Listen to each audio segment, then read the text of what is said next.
Ó, e pra gente finalizar, porque... Pelo amor de Deus, né? Também A galera fala assim, porra, e aí, conseguiu diminuir o tempo do podcast? Eu falei, cara, consegui de 1h30 pra 1h55. pô, deixa eu conversar com os caras, tá? O papo tá bom. O vinho tá bom. Tínhamos vinho e Putz, tal. acabou. Mas eu ia perguntar Tivemos. o seguinte, Acabou. tivemos vinho. Eu ia perguntar o seguinte pra vocês. A gente falou da Já relação acabou do... alguma vez aqui no meio do podcast, vinho? Pô, já acabou? Não, né, Guilherme? Não, a galera é contida, meia garrafinha e tal. Guilherme sempre prova, ó, vai ficar 100. Temos que dar o dobro de comida Desculpa pro aí, Guilherme Guilherme. hoje. Dá lá pro Guilherme. Pera aí. Ó, tem aqui. Pô, Guilherme, e aí? Isso é sério. Chega aí. Não, chega aí. Estica aí, Maurício. Mas a pergunta que eu ia fazer para vocês é o seguinte. A gente falou da relação do judeu com o dinheiro, né, que é uma parte cultural. E como é que é o calendário do judeu? Que é diferente do nosso e as festas são diferentes, né? Eu acho bonito isso, você falar sobre o calendário. Inclusive, a gente acabou de falar que hoje à noite começa mais uma festa judaica. Então tem 2 dias de festividade. Em Israel não se trabalha. A Renata falou que hoje era feriado, eu esqueci de perguntar feriado. qual. Porque eu falei, se Feriado. você estiver à toa aí, assiste o podcast Entra aí, e tal. feriado, Mas tá ela de falou, é boa. feriado, você deu sorte. Eu falei, legal. Então, assim, eu acho muito bonito a relação do judaísmo com o tempo. Como foi uma religião muito fundada na questão da agricultura, ela tem muito a festejar a colheita, festejar o plantio, festejar as árvores, as primícias, os primeiros frutos, o tempo onde se encerra a colheita. Então, isso tudo está muito ligado às festividades. As festividades judaicas elas vão da primavera ao outono, que são exatamente a época da fartura. E entre o outono e a primavera, mais festas de recolhimento, festa de luzes, né? Então nós estamos falando do Hanukkah, do Purim, que é uma festa de ocultação, uma festa mais... são festas mais para dentro. E ao mesmo tempo não são momentos de grande celebração pública. As grandes celebrações públicas que estavam ligadas ao Templo de Jerusalém, as 3 festas de peregrinação são a Páscoa Judaica, o Pêssar, a entrega acho que é Pentecostes que chama, não é?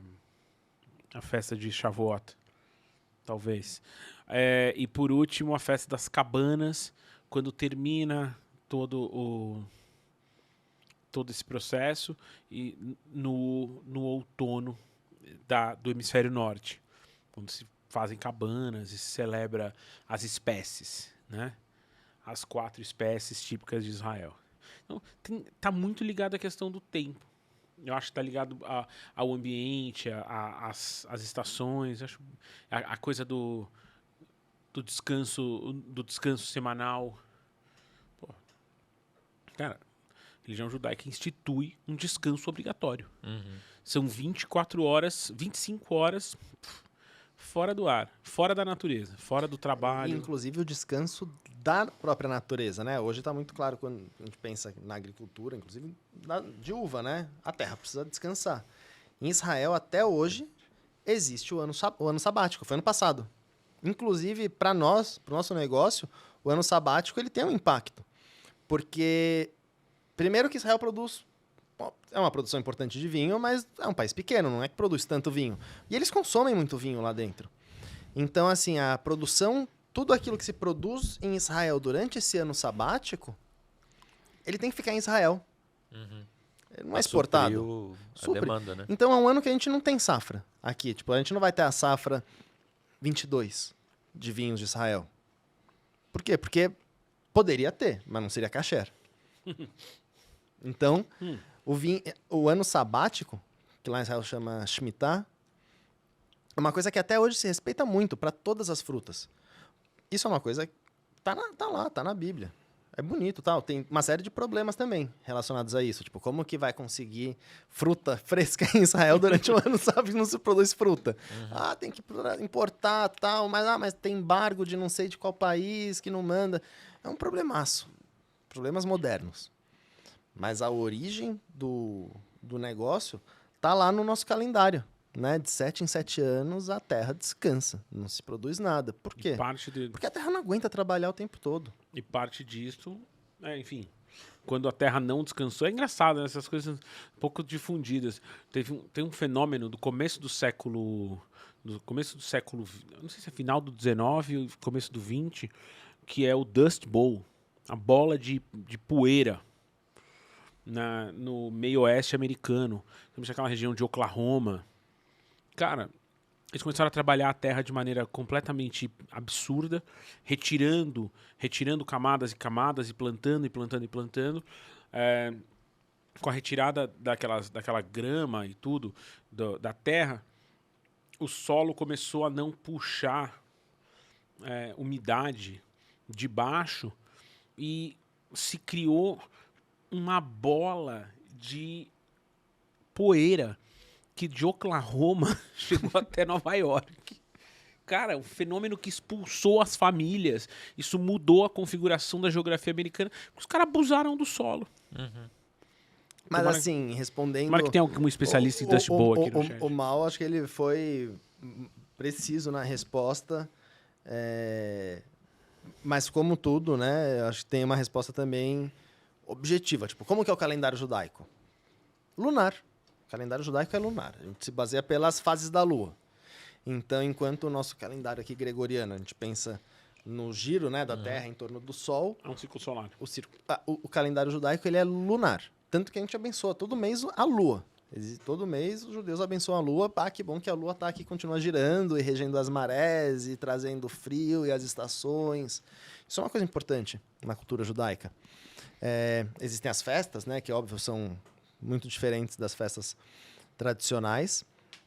E uma coisa que eu destaco no judaísmo, que eu não vejo em outras culturas, pode ser que tenha, mas aí é realmente ignorância minha, é o respeito aos horários.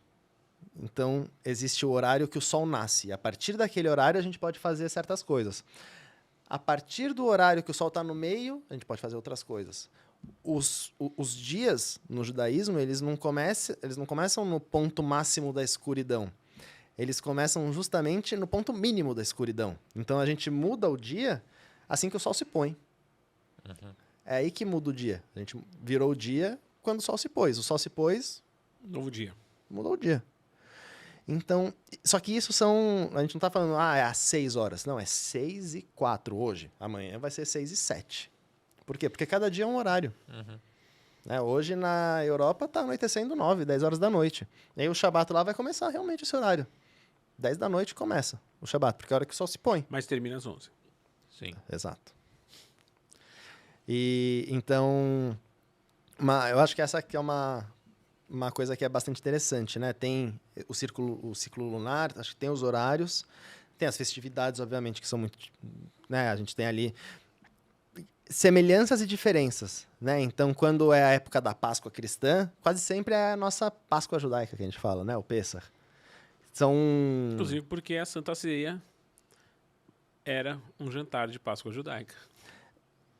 Semelhanças e diferenças, sempre, né? Mas só que, assim, se a gente pegar as referências tradicionais, não tem absolutamente nada a ver uma coisa com a outra. Não, bem difícil. Bem diferente. Não tem. Tipo, em Hanukkah, normalmente vai ser mais ou menos perto do Natal.